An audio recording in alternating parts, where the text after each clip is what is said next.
Assalamualaikum warahmatullahi wabarakatuh. Alhamdulillah wassalatu wassalamu ala Rasulillah wa ala alihi wa man wala. Asyhadu an la ilaha illallah, asyhadu anna Muhammadan abduhu wa rasuluh. Allahumma salli ala sayidina Muhammad wa ala alihi wa sahbihi ajma'in. Amma ba'd. Alhamdulillah, apa khabar bagi tuan-tuan, puan-puan, ayah-ayah yang sekarang berada di depan kaca TV, yang berada di Facebook. Pada program kita pada hari ini, kembali kita dalam program Majlis Ayah, Ayah Pemimpin Masuk Syurga Sekeluarga. Moga-moga pada hari ini Ramadan yang lebih penuh barakah, yang terus ceria gembira dalam kita beribadah kepada Allah Subhanahu Wa Taala.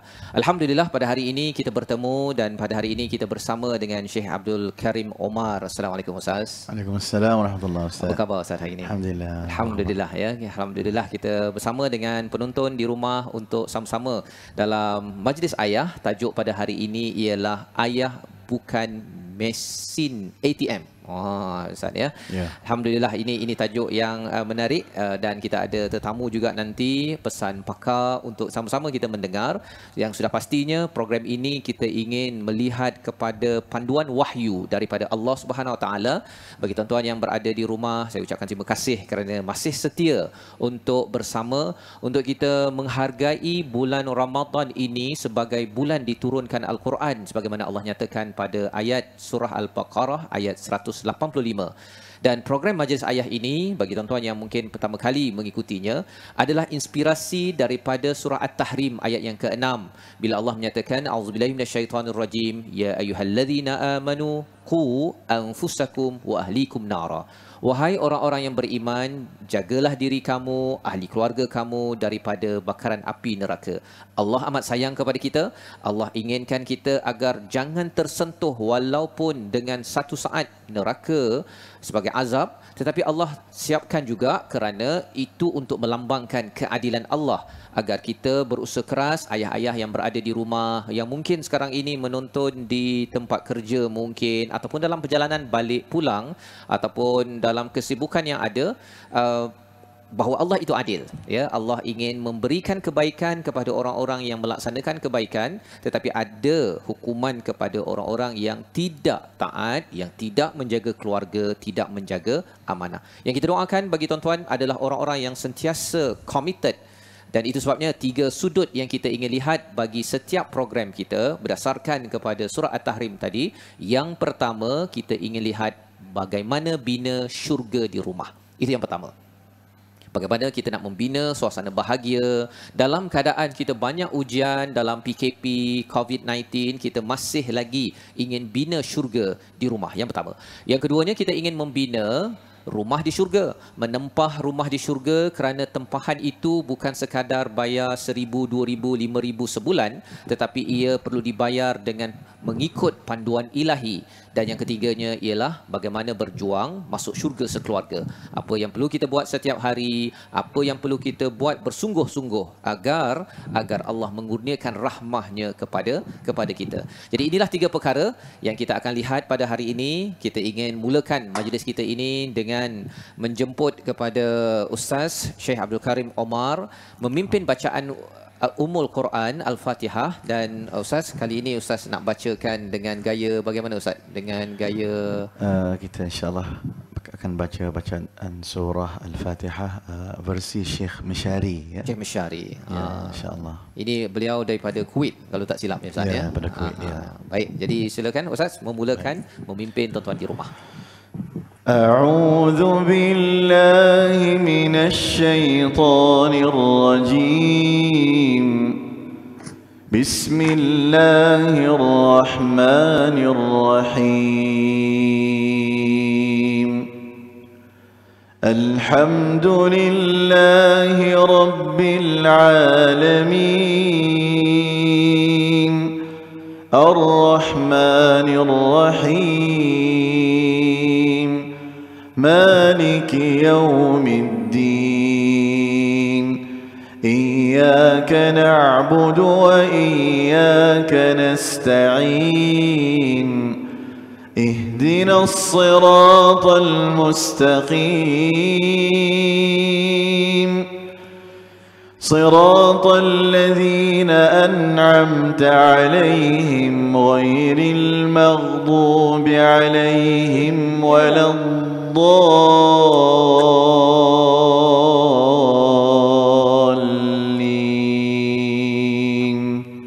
آمين. Amin ya rabbal alamin. Moga-moga Allah mengurniakan kita kekuatan berpegang dengan kuat kepada Ummul Quran dan juga Al-Quran. Inilah juga nasihat Allah kepada Nabi Yahya. Nabi Yahya adalah anak kepada Nabi Zakaria yang kita akan baca kisahnya sebentar lagi untuk panduan ayah-ayah seperti saya untuk terus kita mengambil pelajaran, dan ini adalah daripada surah Maryam. Surah Maryam yang kita akan selusuri ya bersama pada hari ini pada halaman 305 bagi tuan-tuan yang berada di rumah. Jadi jom sila ambil mushaf muka surat 305. Kita akan melihat kepada ayat 7 hingga 15. Di mana dalam surah Maryam ini ada 3 kisah utama. Satu kisah Nabi Zakaria, yang kedua kisah Sayyidatina Maryam yang melahirkan Isa tanpa bapa. Dan yang ketiganya adalah kisah Nabi Ibrahim yang dihalau oleh ayahnya. Kerana apa? Kerana beliau bukannya anak derhaka. Beliau adalah anak yang penuh kasih sayang, memanggil ayahnya dengan ya abati 4 kali. Tetapi ayahnya tidak dapat menerima hakikat bahawa anaknya ini membawa kebenaran, ingin membawa kepada tauhid. Maka beliau marah, beliau menghalaunya ya, dan itu 3 kisah. Dan kisah yang kita akan lihat pada hari ini adalah kisah pertama di mana Nabi Zakaria berinteraksi ya dengan Allah Subhanahu Wa Taala. Beliau dikurniakan seorang anak yang bernama Yahya, tidak pernah diberi nama itu sebelum itu. Jadi apakah peranan ayah ya? Ayah bukan sekadar mesin ATM untuk sekadar cari duit ataupun keluarkan duit, tetapi lebih daripada itu yang kita boleh belajar daripada kisah ini. Jom tuan-tuan, kita baca dipimpin oleh Syekh Abdul Karim Omar, bacaan gaya Syekh Masyari Al-Afasi Ustaz ya. Ya, dan lagu Ustaz maklumkan tadi lagu Nahwan. Saya cuba Ustaz insya-Allah. Okey, baik, sama-sama kita mendengar dan ikut selepas ini insya-Allah. أعوذ بالله من الشيطان الرجيم يا زكريا إنا نبشرك بغلام اسمه يحيى لم نجعل له من قبل سميا قال رب أنى يكون لي غلام وكانت امرأتي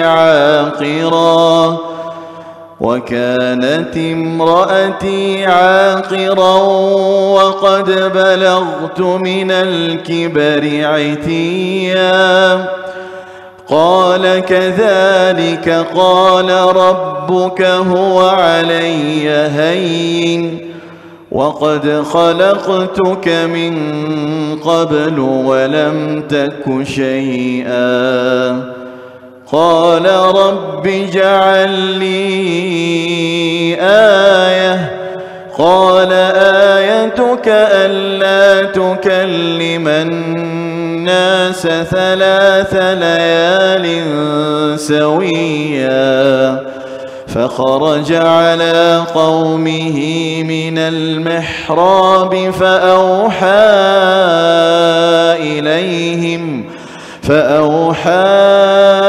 إليهم أن سبحوا بكرة وعشيا يا يحيى خذ الكتاب بقوة وآتيناه الحكم صبيا وحنانا من لدنا وزكاة وكان تقيا وبرا بوالديه ولم يكن جبارا عصيا وسلام عليه يوم ولد ويوم يموت وسلام عليه يوم ولد ويوم يموت ويوم يبعث حيا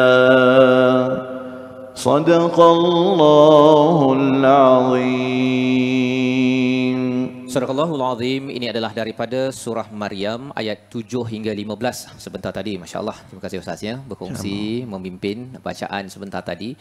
Satu surah yang menarik yang turun pada Nabi sallallahu alaihi wasallam ketika berada di Mekah ya. Satu surah yang menceritakan kepada kita tentang Allah ini berkuasa di dunia ini, malah apabila sampai di akhirat nanti Allah mampu membangkitkan balik semula semua makhluk, padahal sebenarnya ada orang-orang kufur musyrik pada waktu Mekah itu mempersoalkan Nabi, betul ke kita ini akan dibangkitkan? Inilah nilai keimanan yang dibawakan salah satunya dalam surah ini, dan kita mulakan dengan berita kepada Nabi Zakaria pada ayat yang ketujuh. Allah memanggil atau menyeru, ya Zakaria, ya, kalau katakan di sini menurut riwayatnya ialah Allah yang memberitahu, dan dalam hal ini berita apa? Inna nubashiruka, kami akan memberikan kabar gembira dengan lahirnya seorang anak yang bernama Yahya. Yahya ini, nama ini tidak pernah diberikan sebelum ini, diberikan langsung daripada Allah Subhanahu Wa Taala kepada seorang siapa? Seorang ayah yang tua, ya, dalam Safatul Tafasir menyatakan umur Nabi Zakaria pada waktu itu sekitar 120 tahun dan isterinya 98 tahun. Jadi tua, ya, tetapi Allah beri, ya, anugerah ini selepas Nabi Zakaria berdoa dengan penuh pengharapan. Dalam ayat yang ketiga ataupun kedua itu diistilahkan sebagai nidaan khafiyya, ya, dengan penuh kelembutan tetapi nida, ya, seperti pelik tuan ya. Nida itu panggil yang kuat, ya, menyeru, tetapi dalam bentuk yang khafiyya. Nak ceritakan bahawa ini adalah keinginan besar seorang ayah yang menjadi imam di sebuah tempat, ya, nakkan seorang anak yang meneruskan legasi agama, meneruskan perjuangan tauhid di atas muka bumi ini. Maka dalam ayat yang ketujuh yang Ustaz bacakan sebentar tadi Ustaz, ya, dinyatakan lam naj'al lahu min qablu samiyya, diikuti selepas itu Nabi Zakaria bertanya kepada Allah, wahai Tuhan, anna yakunu li ghulam, adakah pada aku ini akan dapat satu orang anak padahal isteriku ini tidak subur dan aku ini kibari aitiya, aku ini sudah usia lanjut. Ustaz ya, maksudnya dia kalau kibari ini orang yang usia lanjut, yang sudah berpengalaman, tapi kalau kaf ba itu disukunkan, dia jadi lain, dia jadi kibrun. Kibrun, ya. Kibrun. Jadi maksudlah lain Ustaz ya? Ya, betul. Jadi sebenarnya kalau pengalaman Ustaz membaca Al-Quran, belajar Al-Quran, huruf ini dia kalau salah harakat ini dia kesannya besar ke macam mana Ustaz? Kalau kita membaca Al-Quran, kalau setakat salah dengung ataupun mad panjang pendek, dinamakan lahan khafi, makna lahan yang ringan. Tapi ada satu lagi kesilapan, iaitu silap baris yang merubahkan makna. Contohnya thumma, harf tha kemudian. Tapi dibaca summa. Dengan sin, dengan sin akan jadi racun. Dia akan berubah makna. Itu dinamakan lahan jali. Lahan jali ini akan berubah makna. Kalau makmum akan boleh mufarakah dengan kita lah, sebab ya, katalah imam baca Fatihah tak betul, salah baris, salah sebutan huruf, itu sebab tu kita nak jadi imam, kalau boleh kita paling kurang Fatihah kita okey, lepas tu surah muqaddam yang ringkas tu pun kita dah pernah bertalaki berguru supaya tidak silap. Yang silap dinamakan lahan jali, iaitu berubah makna. Bila berubah makna tu akan orang pun akan takut nak semayang kita, takut membawa kemungkinan batal solat kita. Batal solat. Ya, sebab itu surah Fatihah Ustaz, rukun qauli. Jadi kalau salah baris, salah sebutan membawa kepada takut tak sah solat kita dan sebagainya kan. Wallahu alam. Baik, terima kasih Ustaz. Ini itu nasihat yang penting untuk sama-sama untuk saya, untuk tuan-tuan yang berada di rumah, bahawa bacaan ini perlu dijaga betul-betul kerana ini kalam daripada Allah SWT. Ustaznya ada hak yang perlu kita tunaikan. Sebagaimana ada hak anak, ada hak isteri, ada hak suami, ada hak Allah yang kita perhatikan sebentar tadi. Maka kalau kita tengok pada ayat yang ke-8 tadi itu, Nabi Zakaria sudah lanjut usia, jadi mempersoalkan, dia bukanlah apa tetapi nak bertanya balik, nak kemaskan kepada Allah, betul ke? Maka jawapan Allah kepada Nabi Zakaria iaitu kadzalik, ini adalah ketentuan dan ini adalah hayyin, adalah mudah bagi Allah Subhanahu Wa Taala untuk menciptakan kamu yang sebelum ini walam taku syai'a, tidak ada, tidak wujud, daripada kosong menjadi seorang insan namanya Zakaria. Maka daripada seorang Zakaria dan juga daripada isterinya, mudah bagi Allah Subhanahu Wa Taala. Jadi ini adalah satu perkara yang besar yang berlaku. Dan apakah sambungan ceritanya? Ada ayah, ada petanda bahawa Nabi Zakaria akan dapat anak. Beliau tidak boleh bercakap selama 3 malam walaupun beliau sihat. Dan beliau mengarahkan orang yang mengikutnya untuk berzikir, dan selepas itulah lahir Yahya. Yahya ini ada kelebihan, iaitu wa atainahul hukma sabiyya pada ayat yang ke-12 yang dibacakan sebentar tadi. Seorang anak sabi, iaitu yang muda tetapi mempunyai kemahiran berhikmah menentukan hukum. Bagaimana dapat perkara ini? Bagaimana dapat anak yang special, istimewa, yang ekstra ini, yang sifatnya apa? Hananam min ladunna wa zakah wa kana taqiyya. 3 ciri, iaitu amat penyayang, selalu menyucikan diri daripada dosa dan juga bertakwa. Ini adalah anugerah daripada Allah kerana ayah menjaga, mendidik. Ada kaitan dengan tajuk kita pada hari ini, bahawa Allah memberi highlight penekanan anak yang hanan, yang menyucikan diri, yang bertakwa dan berbuat baik kepada ayah dan ibunya, dan tidak bersifat sombong dan derhaka. Inilah yang kita perlukan daripada seorang ayah. Ayah bukan sekadar memberi nafkah fizikal, iaitu duit, bagi makan saja tinggal, tetapi rupa-rupanya Allah tak memberi perhatian sangat pun kepada duit. Itu satu yang Allah sudah rezekikan. Tetapi lebih daripada itu, agar jangan jadi anak yang sombong, anak yang derhaka. Itulah nafkah yang perlu diberikan, dididik oleh seorang ayah, seorang ibu, yang dinyatakan dalam surah Maryam. Ini adalah panduan awal untuk kita sama-sama jadikan sebagai senarai semak bagi saya, bagi tuan-tuan yang berada di rumah, bahawa perjuangan membina anak yang tidak jabbaran asiyah adalah satu perkara yang amat penting. Mengapa? Kerana anak ini nanti bila dewasa, dia juga tidak akan sombong dan juga tidak derhaka kepada siapa? Bukan sekadar pada ibu ayah, tetapi tidak sombong pada Allah, tidak derhaka kepada Allah. Subhanallah, ini adalah satu perkara yang amat penting, terutama bila kita bercakap tentang ayah memimpin masuk syurga sekeluarga. Jadi tuan-tuan puan-puan dimati Allah sekalian, kita berhenti sebentar, kita berhenti sebentar untuk kita berehat, dan selepas ini kita akan mendengar pesan pakar, bagaimana pengalaman dalam kekeluargaan, bagaimana nak memimpin anak agar anak jangan lihat ayah hanya sebagai sumber duit, terutama zaman sekarang, zaman internet, Ustaz. Boleh saja Food Panda, Grab ataupun apa sahaja. Dengan ibu jari saja. Ibu jari saja, tak payah pergi mesin ATM. Betul. Dan kadang-kadang dia bila ayah katakan garang, dia pergi jumpa mak. Betul. Dia jumpa mak pergi minta pada ayah. Dan memang ayah biasanya lemah sikit. Kalau mak minta, memang akan bagi. Jadi macam mana kita nak menguruskan perkara ini agar budaya consumerism ataupun budaya suka berbelanja, Allah nyatakan di dalam surah Al-Hadid, itu cabaran bagi sahabat pada zaman di Madinah, dan juga itu cabaran bagi kita zaman ini. So kita berhenti sebentar, majlis ayah pemimpin masuk syurga sekeluarga.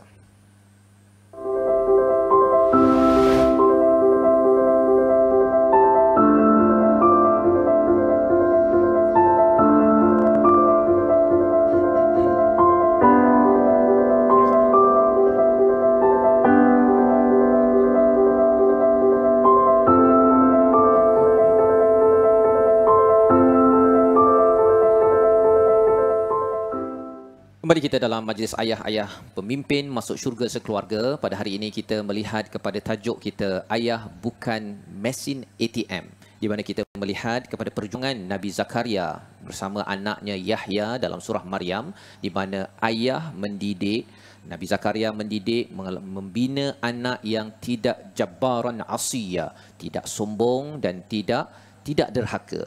Salah satu cabaran derhaka ataupun anak itu jadi sombong kerana si ayah itu sendiri memberi clue kepada anak bahawa hormatlah ayah kerana ayah adalah ATM.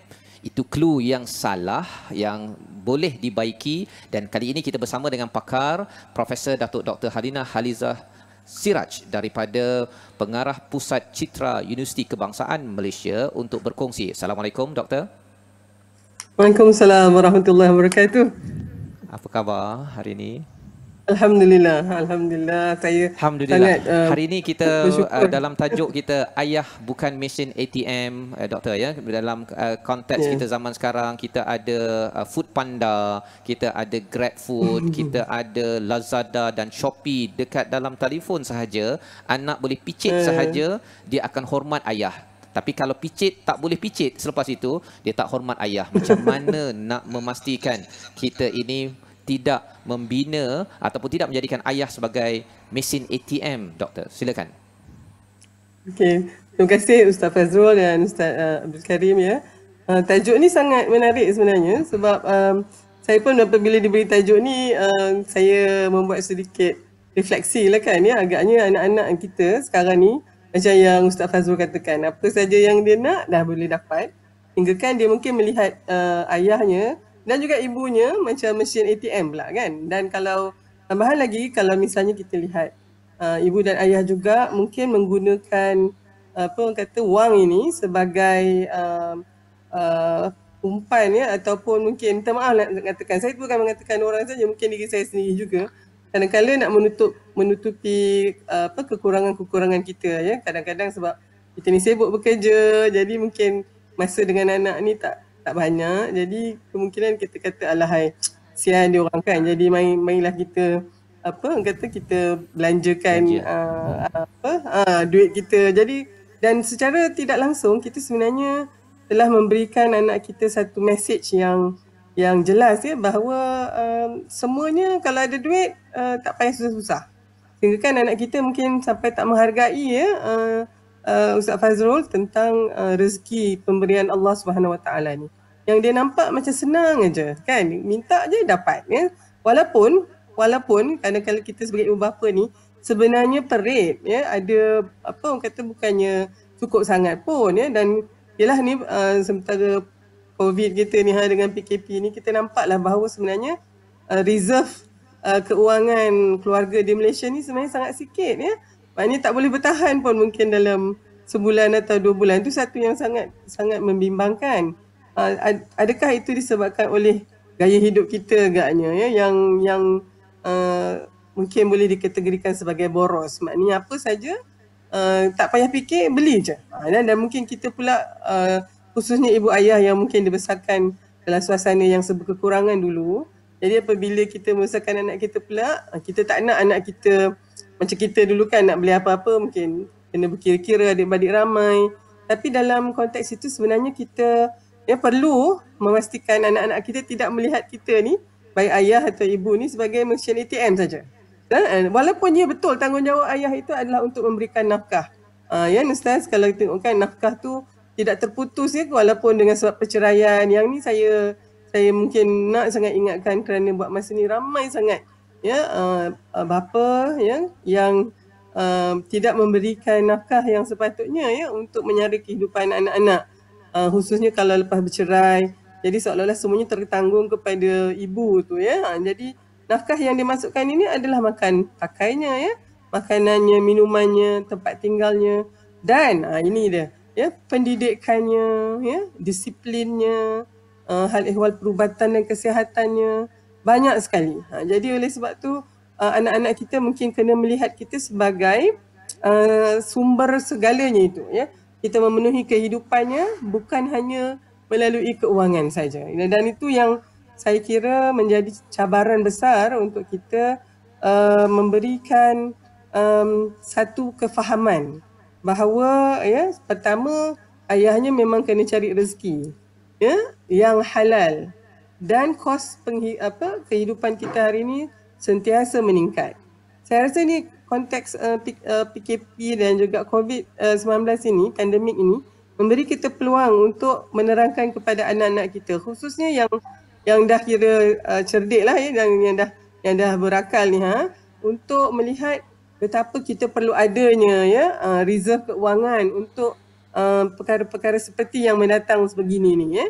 Jadi yang ni saya rasakan Ustaz Fazrul, kalau kita bercakap tentang tajuk ayah bukan mesin ATM ni, saya nak tambah jugalah ayah dan ibu tu memang bukan mesin ATM ya. Anak-anak kita kena diberikan satu kefahaman bahawa bukannya boleh boro-boro senang-senang sahaja ya.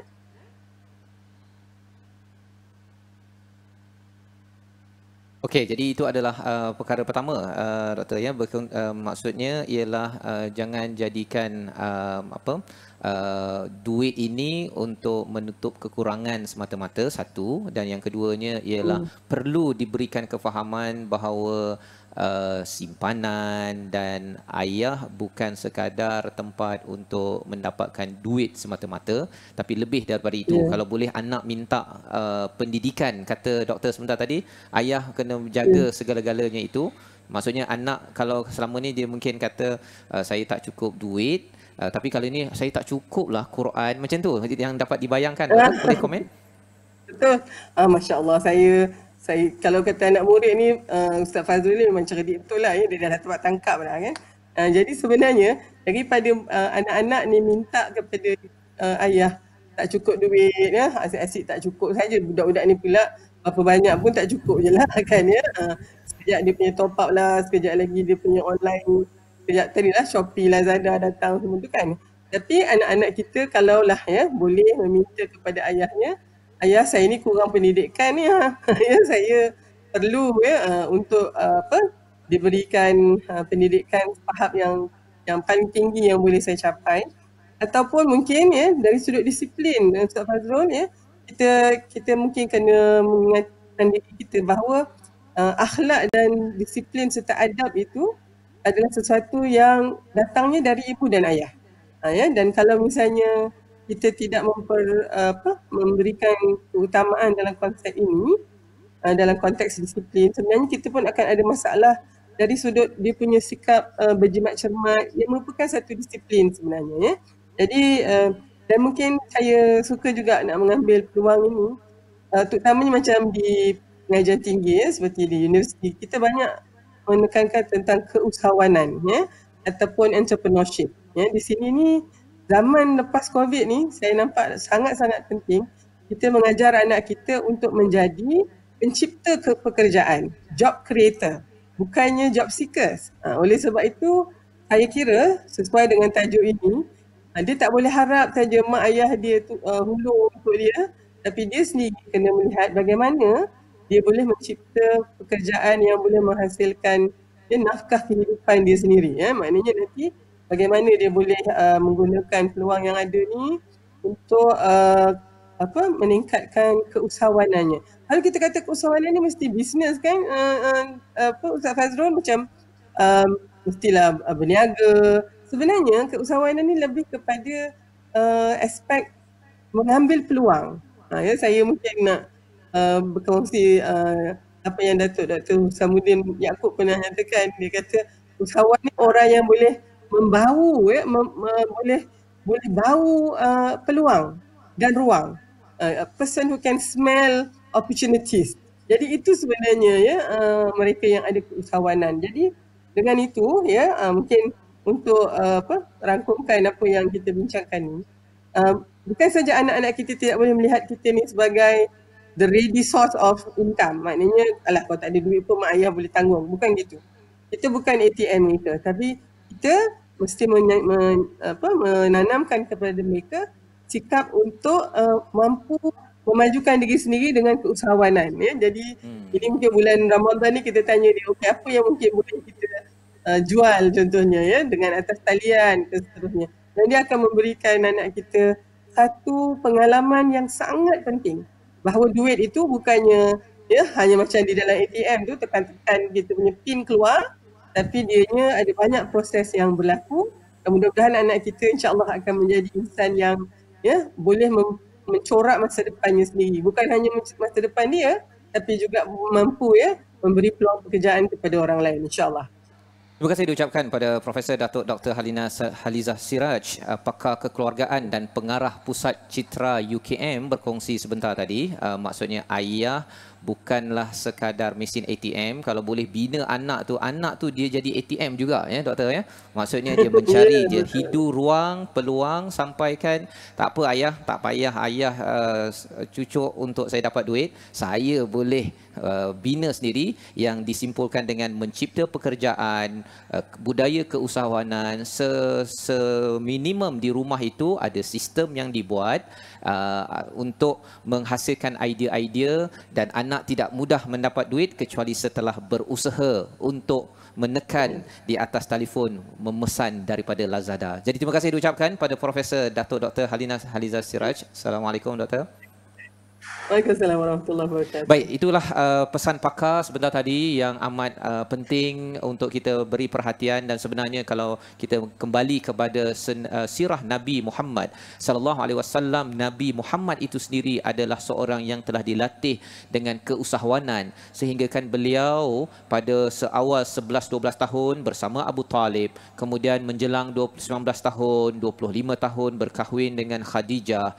Beliau adalah seorang yang entrepreneur yang mampu untuk melonjakkan idea ke depan untuk dibeli, diterima oleh orang ramai. Bersedia pada umur 40 tahun itu beliau menjual satu idea yang paling berharga, iaitu marilah kembali kepada syurga Allah. Maka itulah kemahiran-kemahiran yang diperlukan.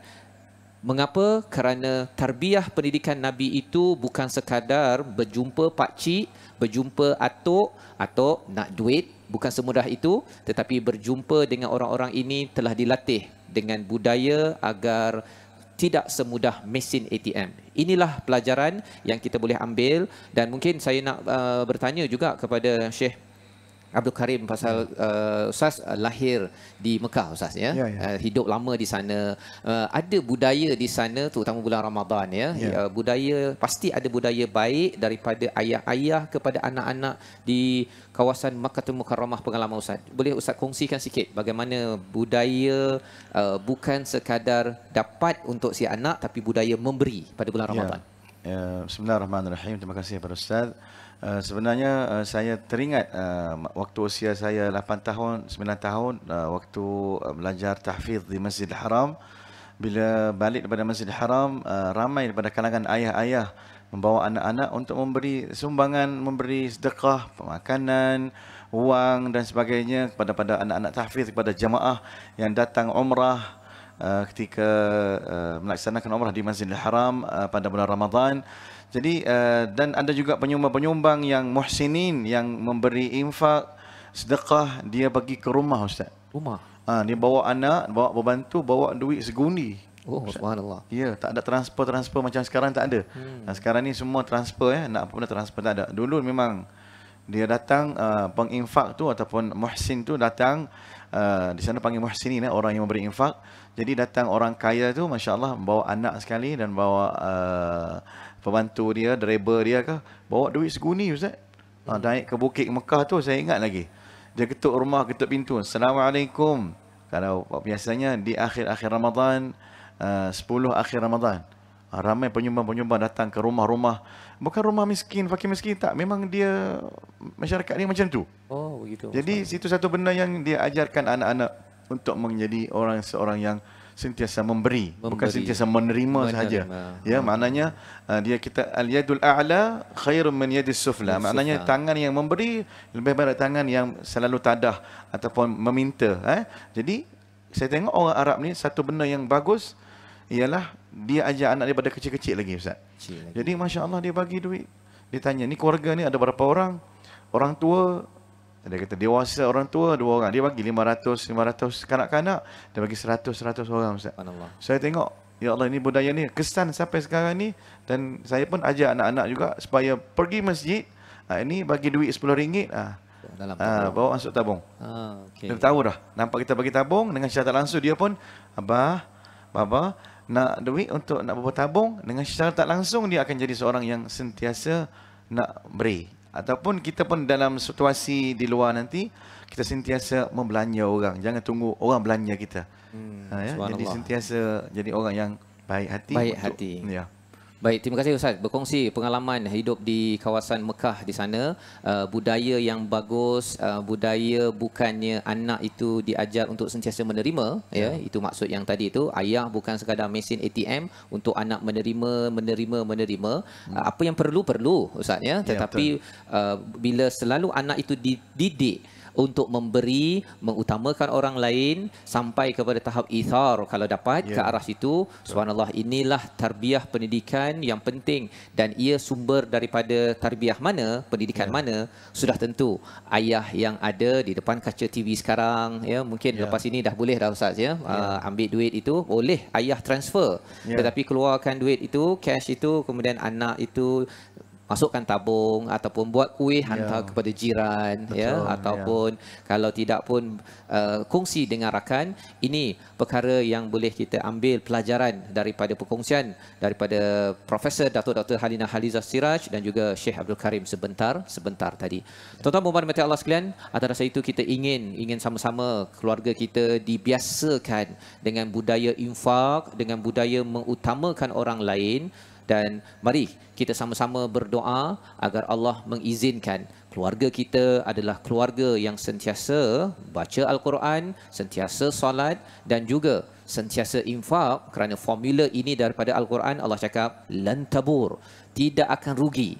Tuan-tuan yang memimpin dengan kaedah ini, 3 perkara, iaitu yang pertama tadi Quran, solat dan infak itu tidak akan rugi sebagai pengenalan awal. Dan sudah tentunya 3 perkara resolusi yang kita boleh ambil daripada perbincangan kita sebelum kita harapnya berdoa diperkenankan Allah. Yang pertama, ayah siapkan nafkah fizikal, intelek, emosi dan spiritual agar anak sentiasa ataupun ahli keluarga membina syurga di rumah. Itu yang pertama. Ya, nafkah fizikal, intelek itu mendidik dengan menyiapkan kasih sayang dan mengajar, berkongsi, berpeluang menjadi imam dan juga berbicara hal agama. Yang keduanya, bina rumah di syurga apabila ayah selalu berdoa dengan rasa rendah diri agar dikurniakan pewaris agama seperti mana Nabi Zakaria berdoa dan Allah kurniakan anak yang bersifat hananan min ladunna zakah wa kana taqiyya dan juga tidak jabbaran asiya. Itulah anugerah Allah kepada ayah yang selalu berdoa sebelum kelahiran dan selepas anak itu lahir. Dan yang ketiga, didik anak agar tidak sombong dan derhaka. Salah satunya adalah dengan selalu memberi infak, membantu orang lain. Inilah resolusi pada hari ini, dan mari kita berdoa agar Allah kurniakan ciri ini kepada anak dan ahli keluarga kita. Dipimpin oleh Ustaz. Silakan Ustaz.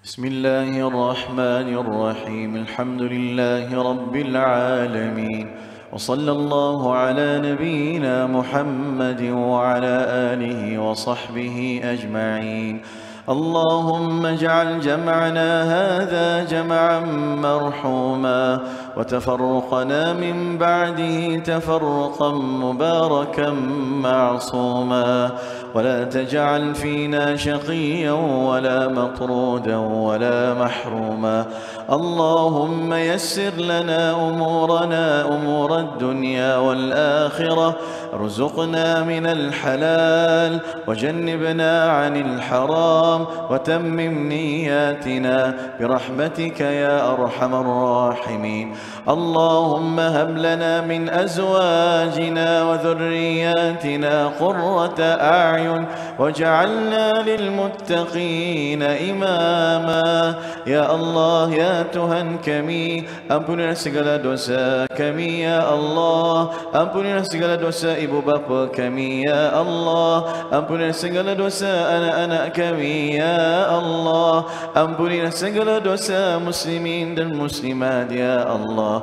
Pada bulan yang mulia ini ya Allah, berkatilah hidup kami ya Allah bersama keluarga ya Allah. Berikan kepada kami ya Allah kekuatan untuk membaca Al-Quran, untuk beribadah kepadamu ya Allah, bermunajat padamu ya Allah, berqiyamul lail, membaca Al-Quran siang dan malam, mengkhatam Al-Quran, tadarus Al-Quran bersama keluarga ya Allah. Peluang yang baik ini ya Allah, beri pertunjukan kepada kami ya Allah.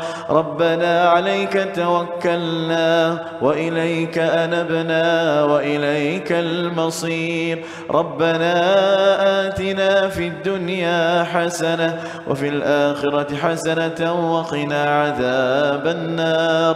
Wa sallallahu ala sayyidina Muhammadin wa ala alihi wa sahbihi ajma'in.